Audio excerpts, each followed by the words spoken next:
సూర్యస్వరం ప్రజాపర్వం. Welcome to Shri Surya news.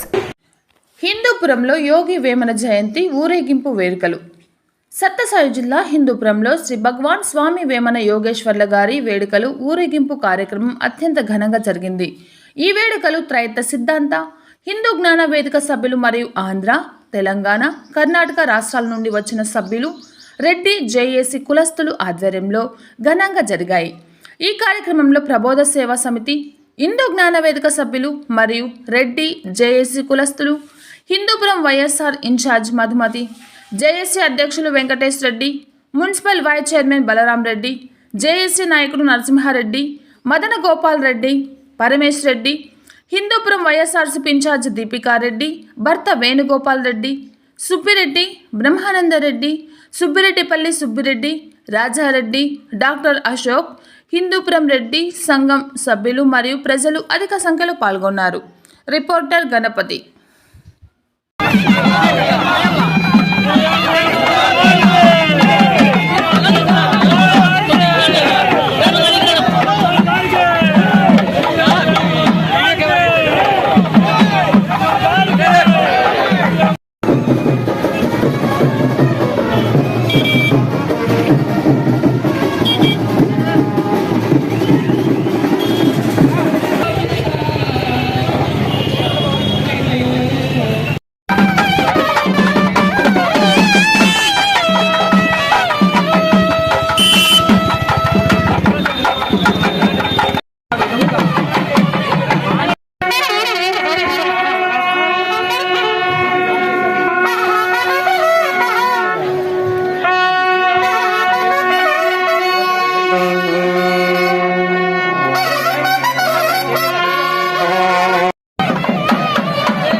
పురస్కరించుకొని ఈరోజు హిందూపురం పట్టణంలో రెడ్డి సోదరులు, అంతేకాకుండా ప్రబోధానంద స్వామి భక్త బృందాలను కూడా మా యొక్క శిరస్సు వంచి నమస్కారాలు తెలియజేస్తున్నాను.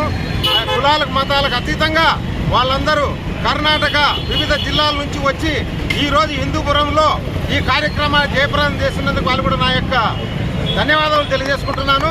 మరి అంతేకాకుండా యోగి వేమన మూఢనమ్మకాలను ప్రబోధానంద స్వామి ఆశ్రమము భక్తులతోనూ కలిసి మూఢనమ్మకాలను పాల్గొనిన వేమన గారి చరిత్ర ప్రజలకు తెలిసే విధంగా, అలాగే ఆయన ఒక జాతికి కాదు ఈ లోకానికి ఒక యోగీశ్వర్లని చాటి చెప్పడానికి ఈరోజు మేము ఈ ర్యాలీ చేస్తున్నాం. ఈ కార్యక్రమాన్ని జయప్రదం చేసిన ప్రతి ఒక్కరికి మా రెడ్డి జేఏసీ తరఫున కృతజ్ఞతలు తెలియజేస్తున్నాం. జై రెడ్డి. ఇప్పుడు మన వేమన రెడ్డి గురించి మాట్లాడాల్సింది ఏమి అంతా మన పెద్దవాళ్ళు కూడా మాట్లాడేసి చాలా చక్కగా కూడా చెప్పారు. మనకి తెలియని విషయాలన్నీ కూడా చాలా చక్కగా చెప్పి వివరించారు కూడా.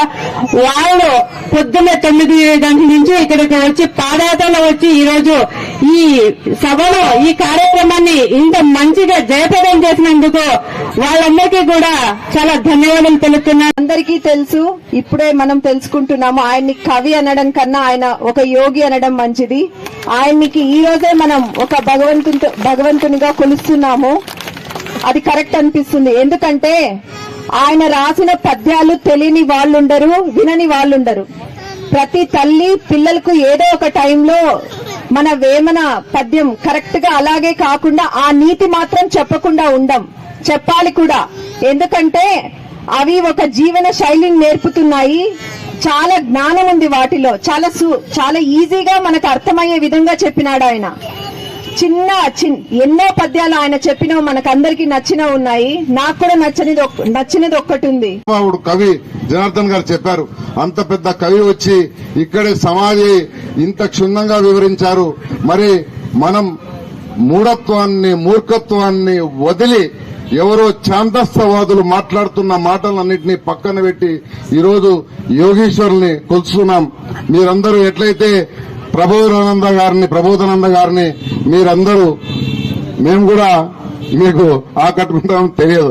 మీరు చేస్తున్నటువంటి ఇంత మహత్తరమైన కార్యక్రమాన్ని మేము మీతో కలిసిపోతామేమో. మీరు అంతా పవర్ఫుల్ గా ఉన్నారు, నిజంగానే చాలా పవర్ఫుల్ గా ఉన్నారు మీరు.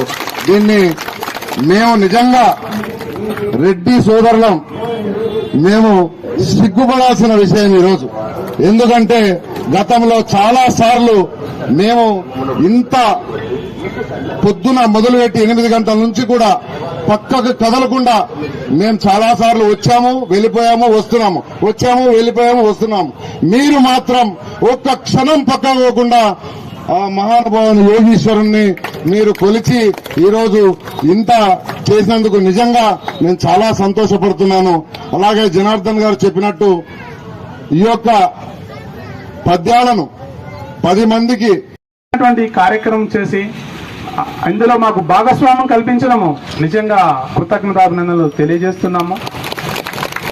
ఎంత చెప్పినా చాలా తక్కువ. ఎంతో మంది కవులు దానిపైన రాశారు, పరిశోధనలు చేశారు. ఇక ఈ రైతులు కానీ ఈ వేమన గురించి ఎక్కడా కూడా వాళ్ళు కూడా ఖండిస్తూ ఎవరైనా చెప్తే కూడా నిర్మోహమాటంగా వాగ్వివేదాన్ని గుర్తిస్తూ నిజమైనటువంటి విషయాన్ని భయపడకుండా చెప్తున్నారు ఛాందసవాదులకి. కానీ ఎందుకంటే ఆయనకున్న శక్తి లాంటిది. చాలా మంది కవి అనుకుంటున్నారు, కవి కాలైన ఆల్కెమీ మాస్టర్ అంటే ఏమి? ఇంతవరకు ప్రపంచంలో ఎవరికి సాధ్యం కానటువంటి ఒక వస్తువును మరొక వస్తువుగా మార్చగలిగే శక్తి కలిగిన వాడు. బంగారాన్ని తయారు చేసేవాళ్ళు ఆయన ఏదో ఆగ్రహం కనిపెట్టారంటే ఆగ్రహాలతో బంగారం తయారు కాదు. పసురు వ్యక్తి తీసుకొని వచ్చి వేస్తే ఆయన చేత్తో అవుతుందంటే ఆయన చేత్తో వేస్తే ఆ పసురుకి కెమిస్ట్రీ వచ్చింది, కానీ ఆగ్రహానికి అంత లేదు. కాబట్టి ఆల్ కెమిస్ట్రీ తర్వాత తన చెల్లెళ్ళు ఎప్పుడో వచ్చి అడిగితే ఒక సందర్భంలో నేను చదివాను. పాపరకాయలు తీసుకొని ఆయన పాపరకాయలు ఇలా పగలగొట్టి పాపరకాయలు ఆమె ఒళ్ళో పెడితే ఆమె ఇంటికి వెళ్ళి మా ఆయన ఏదో పిచ్చోడు ఇవ్వచ్చున్నాడని చూస్తే దాంట్లో వజ్ర వైడూర్యాలు ఉన్నాయంట. అలా ఒక ఆల్ కెమిస్ట్రీ ఆయన సామాన్యుడు కాదు. అదే చెప్తున్నా, సామాన్యుడు కాదు. పరిశీలన చేసి చూస్తే మనము శ్రీకృష్ణుడు భగవద్గీతలో ఏం చెప్పారు మనకంటే, పురుషోత్తమ ప్రాప్తి యోగంలో క్షరుడు, అక్షరుడు, పురుషోత్తముడు అన్నాడు. అంటే ఆత్మ అనేది 3 విధాలుగా ఉంది. క్షరుడుగా అంటే మనము ఎప్పుడు పుడతా ఉంటాము, చస్తూ ఉంటాము అని చెప్పి జీవాత్మని, దీనికి అంటిపెట్టుకొని ఉండి ఇతను నడిపిస్తూ కర్మ ప్రకారం ఉన్నటువంటిది ఆత్మ అని, తర్వాత వీళ్ళిద్దరికి అతీతంగా ఉన్నవాడు పరమాత్ముడు, పురుషోత్తముడు అని చెప్పారు. ఇదే మనకి భగవద్గీతలో చెప్తూ ఇవే ధర్మాలు. ధర్మం అంటే ఆత్మ 3 విధాలుగా ఉంది అని చెప్పి ధర్మం చెప్పారు. అలాగే యోగి వేమన కూడా మనకి ఏం చెప్పారు? చాలా మంచి కార్యక్రమము. విశ్వదాభి రామ వినుర వేమ అన్నారు. అంటే విశ్వమంతా వ్యాపించినటువంటి ఓ పరమాత్మ, సర్వాంతర్యామిగా ఉండి అన్ని జీవరాశుల్లో సాక్షిభూతంగా ఉన్నటువంటి అభిరామ అంటే ఆత్మ, వినురా వేమ, ఇదేరా నువ్వు జీవుడు, నువ్వు జీవాత్మగా ఉన్నావని ఆయన కృష్ణుడు అటువైపు నుంచి నరుక్కుంటూ వస్తే యోగి వేమన ఇటువైపు నుంచి నరుక్కుంటూ వచ్చాడు. ఆయన ఎటువైపు చెప్పాడు?